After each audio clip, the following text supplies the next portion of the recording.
Well, Draymond Green was ejected during the timeout because Fantasy Ransom and Ray Acosta, instead of being like an old school official and move away from the guy who's upset, no, they stayed close to him and kind of talked with him.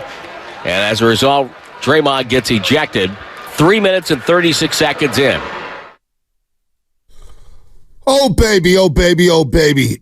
Look, I'm going to say good morning to everybody out there getting off their graveyard shift. That's Tim Roy on the call right here on 95.7 The Game. Your flagship home with the Golden State Warriors. They beat the Orlando Magic yesterday, 101-93. A good win for them. They needed to win because Houston won in overtime out in Oklahoma City last night. They're talking. They remain one game back of the Warriors in the loss column. However, it's really 2 games because the Warriors own the tiebreaker. Okay, that's that. The Warriors win. Andrew Wiggins scores 13 and 23 in the fourth quarter. And that's the kind of thing I want to focus on today. Obviously, 888-957-9570. A lot of you guys are going to want to talk about Draymond Green getting ejected for the 4th time this season. 3 minutes and 33 seconds left, or 3 minutes and 36 seconds into the game. Just can't happen. And I'm kind of like Steve Kerr. He deserved it. He asked for it. It is what it is. I just don't. Shasky, I'm kind of exasperated by discussing the same old thing over and over and over again. Again, Draymond Green said this was the most important season of his career. He's been ejected 4 times. He's been suspended twice for multiple games. The Warriors are right now in 10th place. He's had 2 games in which he's been ejected in the first quarter. Hell, within the first 4 minutes of the basketball game. Cannot happen. But I'm exasperated from talking about this situation. I really am. I don't know what to say anymore. I don't know what to say anymore. It completely overshadowed. I thought it was one of the better wins all year. Right. I don't know. I think it's the best, but it's one of their better wins. I mean, considering no Kuminga, no Draymond Green for the entirety of the year, entirety of the game. Andrew Wiggins has come to life the last 2 games. He hit the 2 That should be the story. And he had the little, it was like a floater push shot. Right. Defense, too. Steph Curry did not have a great shooting night, but I thought the way he handled the floor in terms of being a floor general with the 10 assists was excellent. Thought Klay Thompson has been playing very selfless basketball. And whatever is needed of him, he has been delivering. And then I look at Kevon Looney contributing. I look at Moses Moody, that putback dunk, and contributing. I look at Pajemski putting a couple in the hoop. 4 guys, I believe, gave you 40 and about 30-something rebounds off the bench. So it really sucks. We're being robbed emotionally of a great win because of just unnecessary stuff. I mean, it's just where we're at. Yeah, here's what I would say to you, B. I want to start here. Go ahead. And I don't want you to say, I want me to say, because this is me. Let me just say, the fact that Steph Curry and Klay Thompson have come out in the last 2 games and said Andrew Wiggins is very important to us when he plays like that, we're a different team. That should, as much as we've ripped on Andrew Wiggins or said how inconsistent he was, you know what, man? I give him credit when he does play well. Give him credit when he does score 13 and 23. 100%. That should be the focus. Back-to-back games, back-to-back games, defending at a high level, playing aggressively offensively. Active on the rebounding. Look, I'm tired of talking about ejections. I'm just tired of it. We all are. What else do you want us to say? But you're not alone. So I want to start here. I watched Steph Curry as the whole thing was unfolding. I rewound it and I watched it back. Rewound it and watched it back. I couldn't believe what I was watching on a variety of fronts. Forget Dre. Just forget him for a second. Watch Steph Curry. We all agree. Yep. Steph's the greatest warrior of all time. Wilt Chamberlain, most of us didn't see. Most of us didn't see. Steph Curry's the greatest warrior of all time. And you're watching, I believe, one of the greatest teammates of all time. And we all would agree, a very balanced, fair, patient human being. Right. And I watched him do something that I've done in my personal life. And I watched his reaction. There are certain relationships that I have with myself and with others that are very complicated. And there are times in my life where I've let myself down or I've been let down by my actions or by someone else's actions. And I showed the emotion.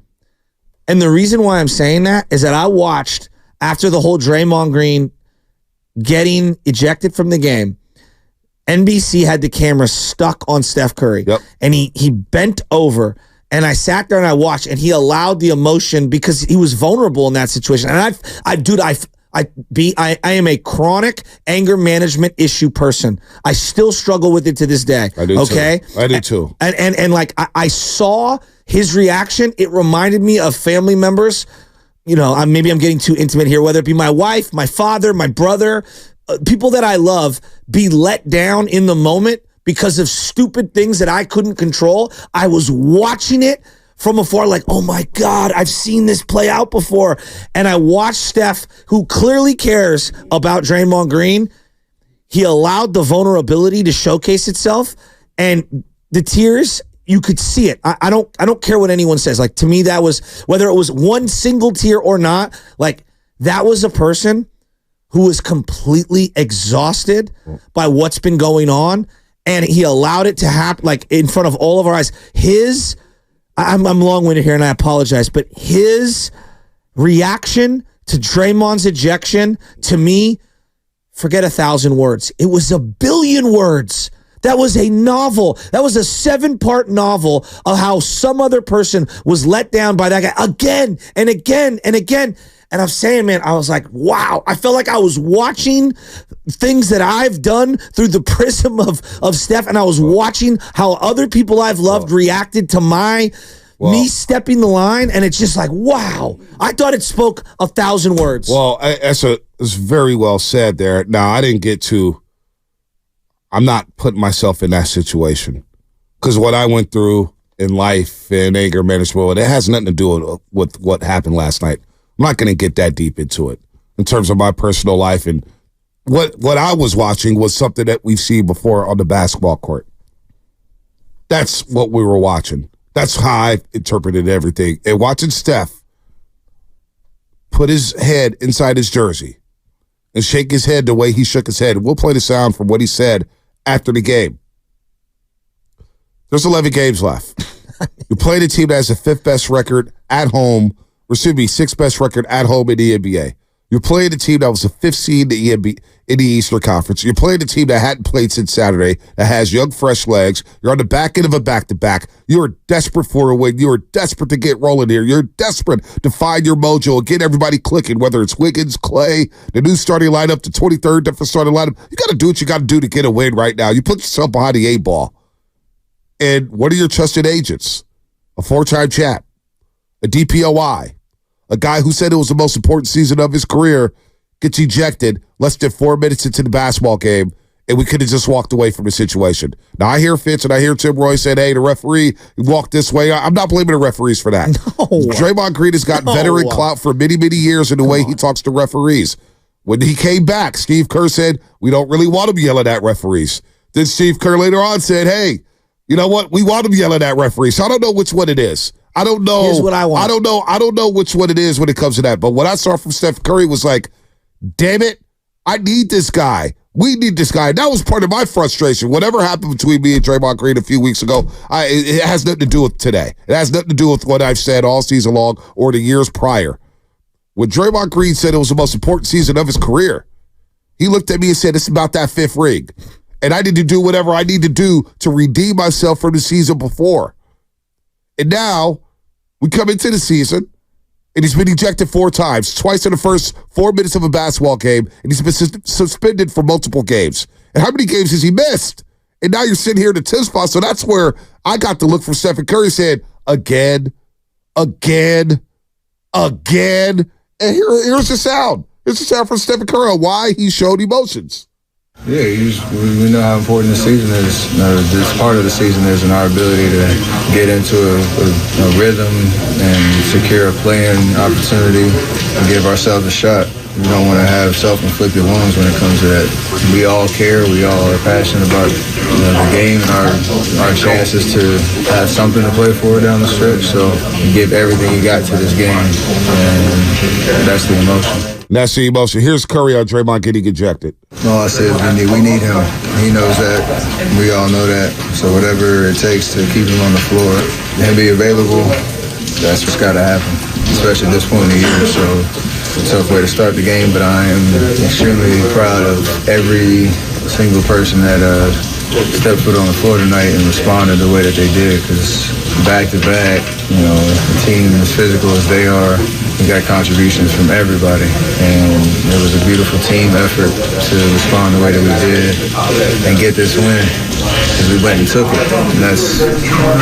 And that's a big sign for us, a sign of growth to be able to respond that way. That's as critical as Steph Curry will ever get about the situation. We need him. It's late in the season. We all have passion, but we need everybody on the floor. We need Draymond on the floor. That was as demeaning as Steph Curry would ever get. What was the one word that he said there? Team. Team. I'm begging one person to explain to me how all the fire and brimstone helped the team last night. Because I hear that a lot from people. Well, he's the heart and soul of the team. Really? When you're fighting with the Rockets, winning 10 in a row, looking as gelled as ever, it looks like they're coming of age. That's what it looks like with the Rockets. They're playing well. You're on a back-to-back like you referenced. You referenced no Kuminga. The team is tired. You were just in South Beach. Yep. This is a crucial point in the year. And it was an unnecessary, go at the official over a very nondescript play at the beginning of the game. Yeah. And now you've eliminated yourself from the lineup. And so you're hurting the team on the floor. You're hurting the chemistry, right? You're now unavailable. That's not leadership. Yeah. That's not heart and soul stuff. That's just not to me. And people that want to bang that narrative, you're insulting your own intelligence. I don't know if anybody is. I say offline for the most part these days. Twitter's helped me out. Staying off of there has helped my mental health out tremendously. Because I'm not going to lie to you, Shesky. I don't like being called names. It doesn't make me feel good when I see some internet gangsters or some trolls calling me every name in the book. I'm not cool with that. I don't like reading that stuff. I'll admit it on the front end. I'm not cut from that cloth. I'm not cool with people just calling me names left and right. So I stay off of there. So I don't know what people are saying.